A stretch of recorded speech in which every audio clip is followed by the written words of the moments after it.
Guys good morning. അപ്പോൾ വളരെ എന്താ പറയുക, ഒരു സങ്കടം ഉണ്ടാക്കുന്ന ഒരു വാർത്തയാണ്.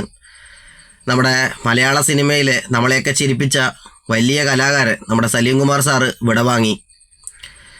തീർച്ചയായിട്ടും നമുക്ക് ഭയങ്കരമായിട്ട് മലയാളികൾക്ക് വിഷമമുണ്ടാക്കുന്ന ഒരു കാര്യമാണ്. കാരണം ഒരുപാട് സിനിമകളിൽ അദ്ദേഹത്തിൻ്റെ എന്താ പറയുക, നമ്മൾ എൻ്റർടൈൻ ചെയ്തിട്ടുണ്ട് ഒരുപാട് അദ്ദേഹത്തിൻ്റെ കോമഡികൾ.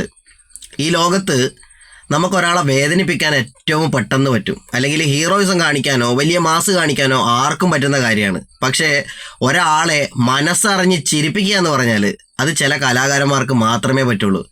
അത്തരത്തിൽ വലിയൊരു കലാകാരനാണ്, ഒരു എന്താ പറയുക, ഒരു വലിയൊരു കഴിവുള്ള ഒരാളാണ്. അത്തരത്തിലുള്ള ഒരുപാട് ആൾക്കാരുണ്ട്. ഇപ്പം നമ്മൾ മലയാള സിനിമയിൽ നിന്ന് ഇപ്പം വിട വാങ്ങിപ്പോയി. അതിൽപ്പെട്ട ഒരാളാണ് സലീം കുമാർ സാറും. CID മൂസ, അതിലൊക്കെ ഒരുപാട് നമ്മൾ കോമഡി രംഗങ്ങൾ നമ്മൾ ആസ്വദിച്ചിട്ടുണ്ട്.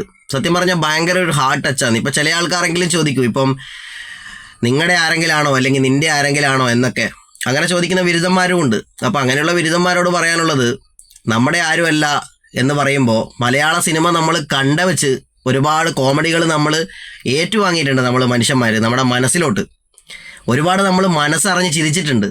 അങ്ങനെയുള്ള സാഹചര്യങ്ങളിൽ നമ്മളെ മനുഷ്യന്മാരെ ആരൊക്കെയൊക്കെ ആയ ഒരുപാട് കലാകാരന്മാരിൽ പെട്ട ഒരാളാണ് സലീം കുമാർ സാറും. അപ്പോൾ അദ്ദേഹത്തിൻ്റെ ആ ഒരു വിടവാങ്ങലെന്ന് പറഞ്ഞാൽ തീർച്ചയായിട്ടും മലയാളികൾക്ക് എല്ലാവർക്കും തന്നെ ഭയങ്കരമായിട്ട് വിഷമമുണ്ടാക്കുന്ന ഒരു സംഭവമാണ്. ഇതുപോലുള്ള കലാകാരന്മാരൊക്കെ പോയി കഴിഞ്ഞാൽ മലയാള സിനിമയുടെ അവസ്ഥ തന്നെ വല്ലാത്ത രീതിയിലുള്ളൊരു മാറ്റം ഉണ്ടാവും. ഇപ്പം തന്നെ നിങ്ങൾക്കറിയാം, കുറച്ചു കാലം മുന്നേയുള്ള സിനിമ പോലെയാണോ ഇപ്പം വരുന്ന സിനിമകൾ? അതിൽ നിന്ന് തന്നെ നമുക്ക് മനസ്സിലാക്കാം, അന്നത്തെയുള്ള ആ കലാകാരന്മാരൊക്കെ ഒറിജിനലായിട്ടുള്ള അല്ലെങ്കിൽ ഒറിജിനാലിറ്റി ഫീൽ ചെയ്യുന്ന ഒരു സംഭവമാണ്. സിനിമയാണോ അതോ ജീവിതമാണോ എന്ന് നമുക്ക് തോന്നിപ്പോവും. അങ്ങനെയുള്ള കലാസൃഷ്ടികളാണ്. ഇപ്പോൾ ഉള്ള പലതും നമുക്ക് കണ്ടാൽ തന്നെ നമുക്ക് മനസ്സിലാവും. ഞാൻ കുറ്റം പറയുന്നതൊന്നുമല്ല, എന്നാലും ഇതുപോലുള്ള വലിയ വലിയ കലാകാരന്മാർ പോകുമ്പോൾ നമുക്കൊക്കെ ഭയങ്കര ഒരു വിഷമം ഉണ്ടാക്കുന്ന ഒരു സംഭവം തന്നെയാണ് തീർച്ചയായിട്ടും മലയാളികൾക്കും അല്ലെങ്കിൽ മലയാള സിനിമക്കും. ഏതായാലും അദ്ദേഹത്തിന് നമുക്ക് ആദരാഞ്ജലി അർപ്പിക്കാം. നമസ്കാരം.